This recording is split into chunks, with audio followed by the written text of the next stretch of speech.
Hello students, good morning once again. Chandrakant sir here again in YouTube channel Biology with Chandrakant sir. Students, so far I have explained you about the digestive system.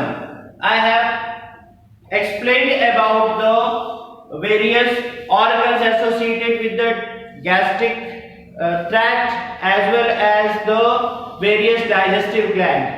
Now today in my lecture I am going to explain you about the physiology of the digestion.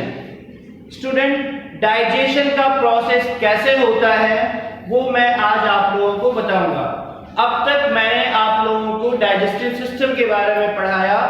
Digestive system के कौन कौन से part होते हैं, कौन कौन से organs होते हैं डाइजेस्टिव सिस्टम में, कौन कौन सी एसोसिएटेड ग्लैंड्स होती है, इस सारे के बारे में मैंने आपको बता दिया है। Clear? Now here in this video I am just going to explain you the physiology of digestion. Process of digestion कैसे होता है, क्या है, कौन कौन से एंजाइम इन्वॉल्व होते हैं, now we will discuss today. Clear student? आप लोग वीडियो को आराम से देखिएगा, एक दो बार तीन बार रिपीट करके देखिएगा। आपने प्रीवियस क्लासेस में भी पढ़ा होगा डाइजेशन के बारे में, लेकिन here in class 11 you have to know little bit more. Clear? Student, I will cover NCERT as well as some higher contents also. बहुत ज्यादा ऊपर नहीं जाएंगे हम लोग, थोड़ा सा ऊपर लेक्चर को लेके चलेंगे। क्लियर? कभी कभी एग्जामिनेशन में जरूरत पड़ जाती है उसकी। क्लियर? बहुत ज्यादा ऊपर जाने का कोई मतलब नहीं होता, क्योंकि +2 लेवल पे जो एग्जामिनेशंस आते हैं उसमें प्योरली NCERT बेस्ड क्वेश्चंस ही रहते हैं। क्लियर? सो बहुत ज्यादा नॉलेज थ्रो करने से कोई फायदा नहीं है। क्लियर? सो आप लोग उतने कंटेंट को ही आप लोग कंसंट्रेट करिएगा जो एनसीईआरटी में लिखा हुआ है। क्लियर? बताने के लिए तो काफी कुछ चीजें हम बताते रहेंगे बीच बीच में, लेकिन you have to focus on the content which are given in the NCERT. Clear student? तो let us begin with the definition of the digestion. Clear?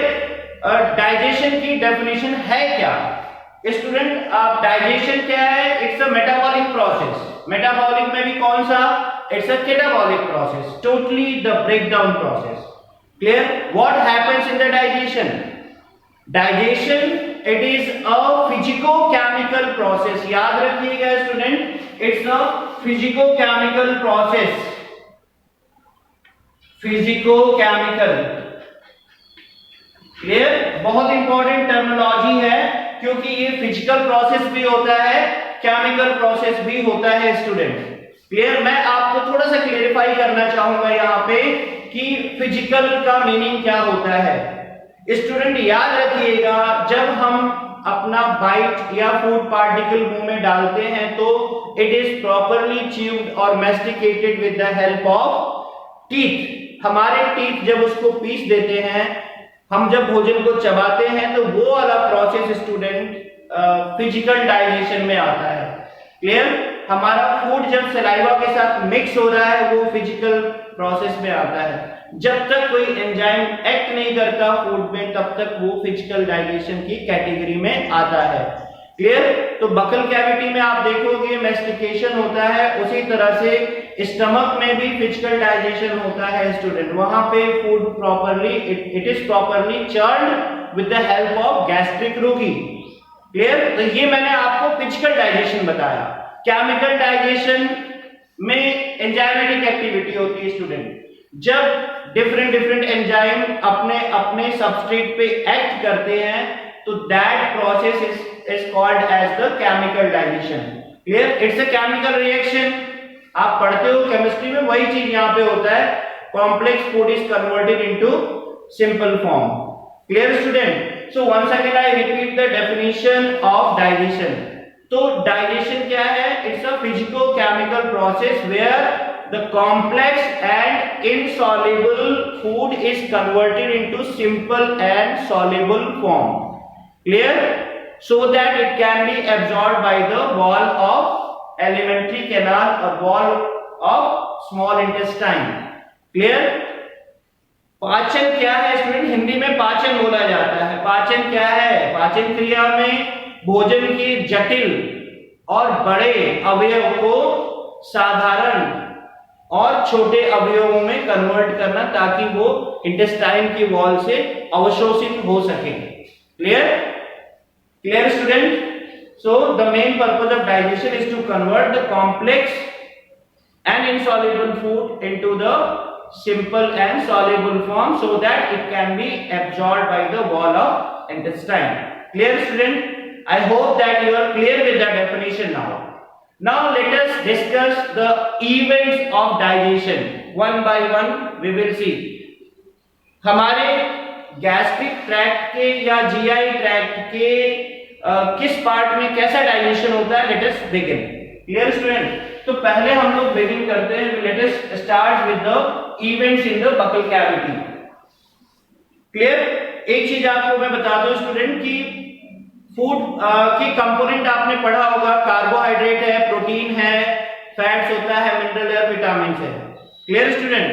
तो यहां पे केवल कॉम्प्लेक्स कार्बोहाइड्रेट, प्रोटीन और फैट का ही डाइजेशन होता है। मिनरल्स और विटामिन की डाइजेशन की कोई जरूरत नहीं है student, they are directly absorbed in different part of the alimentary canal. Clear? Mineral और विटामिन का एब्जॉर्प्शन हमारी बकल कैविटी से ही शुरू हो जाता है और लास्ट में लार्ज इंटेस्टाइन तक चलता रहता है। Clear? So there is no need of digestion of minerals and vitamins. Clear? Digestion की जरूरत किसकी होती है स्टूडेंट? केवल कॉम्प्लेक्स फूड की होती है, कॉम्प्लेक्स शुगर की होती है, प्रोटीन की होती है और फैट या लिपिड्स की होती है। क्लियर? तो बकल कैविटी में क्या होता है? आप लोग फूड पार्टिकल लेते हो, मुंह खोलते हो, रोटी का टुकड़ा लिया आपने, मुंह में रखा।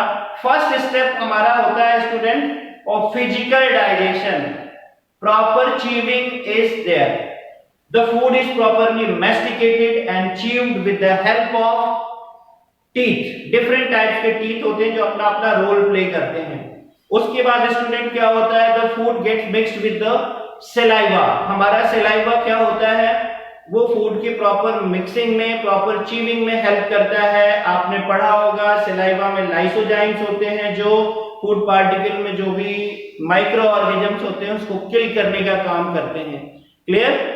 और हमारे बकल कैविटी में स्टूडेंट जो एंजाइम होता है, सलाइवा के थ्रू जो एंजाइम आता है वो होता है सैलिवरी एमाइलेज या टाइलिन, और वो 6.8 pH पे एक्ट करता है। ये कॉम्पिटिटिव एग्जामिनेशन का क्वेश्चन होता है। क्लियर? तो हमारी बकल कैविटी में जो pH होता है दैट इज 6.8, क्योंकि ये टाइलिन एंजाइम 6.8 पर ही एक्ट करता है, यानी स्लाइटली एसिडिक मीडियम होता है। Clear student? तो हमारी बकल कैविटी में पहला स्टेप हो गया physical digestion, where the food is properly chewed and masticated with the help of teeth. Clear? हमारा जो सलाइवा है वो लुब्रिकेंट का भी काम कर रहा है, फूड में जो माइक्रोब्स है उसको किल करने का भी काम कर रहा है। अब देखो स्टूडेंट, केमिकल डाइजेशन में क्या होता है हमारी बकल कैविटी में? तो सलाइवा में केवल एक ही एंजाइम होता है, that is the salivary amylase. Clear? It is also known as the ptyalin. हम लोग टाइलिन वर्ड केवल सैलिवरी एमाइलेज के लिए यूज करते हैं स्टूडेंट। एमाइलेज तो गैस्ट्रिक एमाइलेज भी होता है, इंटेस्टाइनल एमाइलेज भी होता है, लेकिन वहां पे हम लोग टाइलिन वर्ड यूज नहीं करते, ये स्पेसिफिक है। Clear student? तो now chemical part of digestion in buccal cavity, it includes the action of tyline on complex sugar, action of tyline on complex sugar, that is suppose the starch is there, so it is converted into disaccharides, ये maltose में convert हो जाता है student. Clear? आप देखोगे 30 to 40%, NCERT में 30% लिखा हुआ है, बट 30 to 40% कार्बोहाइड्रेट का डाइजेशन हमारी बकल कैविटी में ही हो जाता है। क्लियर? सो जो the enzyme which is involved in digestion of complex sugar is the ptyalin. Clear student? अब इस माल्टोज का क्या होता है ये अब मैं आपको आगे बताऊंगा। नाउ फैट और protein they remain unaffected in the buccal cavity. क्यों स्टूडेंट? क्योंकि फैट और प्रोटीन के डाइजेशन के लिए कोई एंजाइम हमारी बकल कैविटी में नहीं होता है। That is why these two component of the food remains unaffected in the buccal cavity। अब इतना सब कुछ होने के बाद हमारा फूड जो होता है वो सेमी सॉलिड फॉर्म में कन्वर्ट हो जाता है and this is now called as the bolus. हम लोग उसको बोलस बोलते हैं, BOLUS। तो ये इवेंट स्टूडेंट हमारे बकल कैविटी में होता है। क्लियर? अब उसके बाद क्या होता है, नेक्स्ट स्टेप में हमारी टंग क्या करती है, फूड को पुश कर देती है in the forward direction. Clear? Now the food passes into the pharynx, from pharynx it goes to oesophagus and oesophagus से वो फिर स्टमक में जाता है। अब ये सारा मूवमेंट जो हो रहा है it is under the neural control. ये सब नर्वस सिस्टम कंट्रोल करता है। क्लियर? हमारे सेंट्रल नर्वस सिस्टम से सिग्नल आते हैं न्यूरॉन्स के थ्रू हमारे गैस्ट्रिक ट्रैक्ट में, जीआई ट्रैक्ट में, और वो अपना फंक्शन करते हैं। Clear? Peristalsis, which movement is required for pushing the food in forward direction? Student, peristalsis है और the peristaltic movement. It is the rhythmic contraction and relaxation of the muscular wall of alimentary canal that pushes the food in forward direction।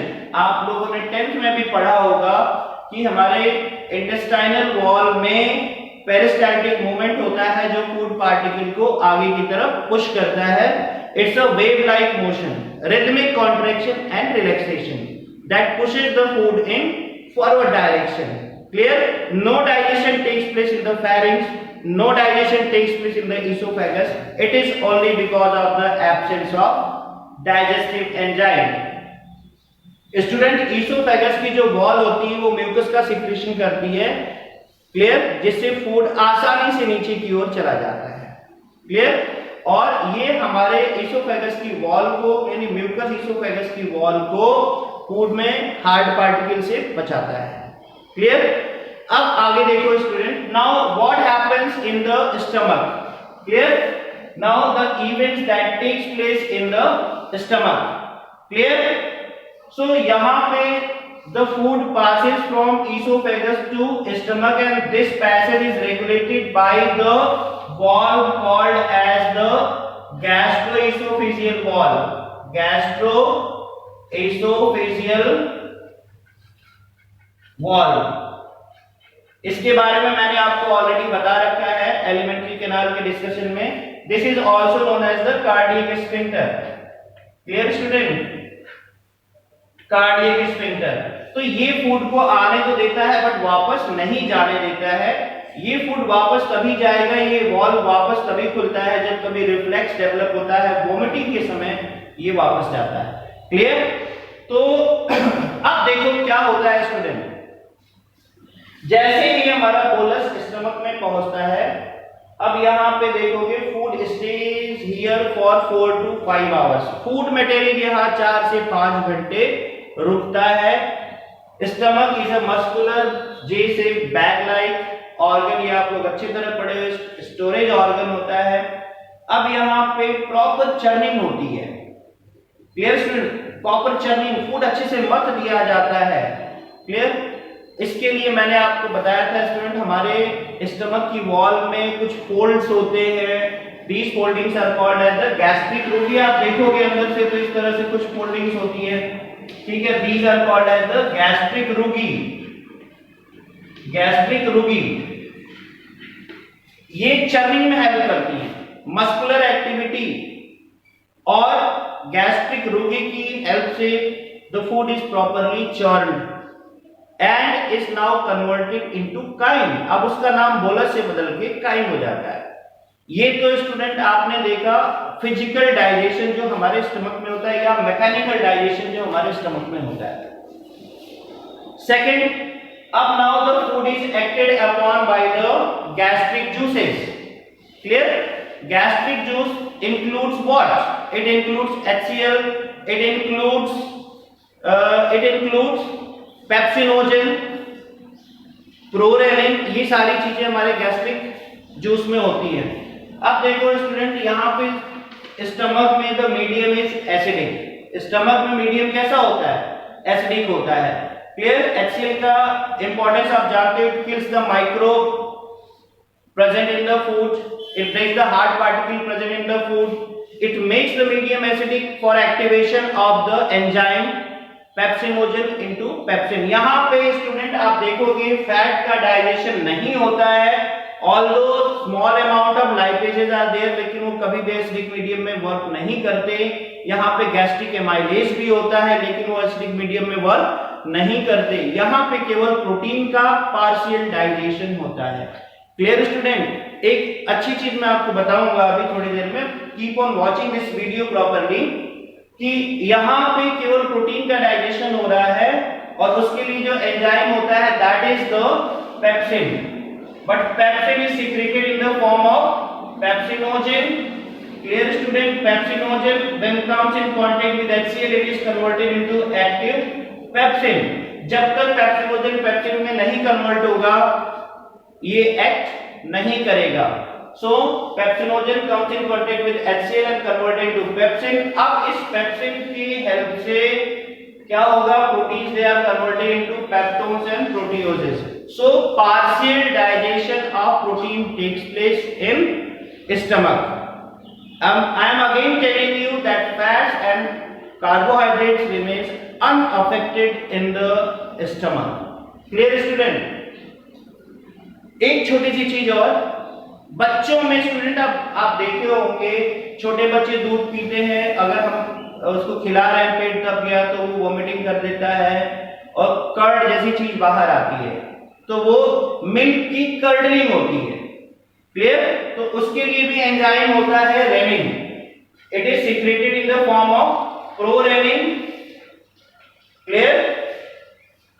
Again it gets converted into renin in the presence of HCl, RENNIN।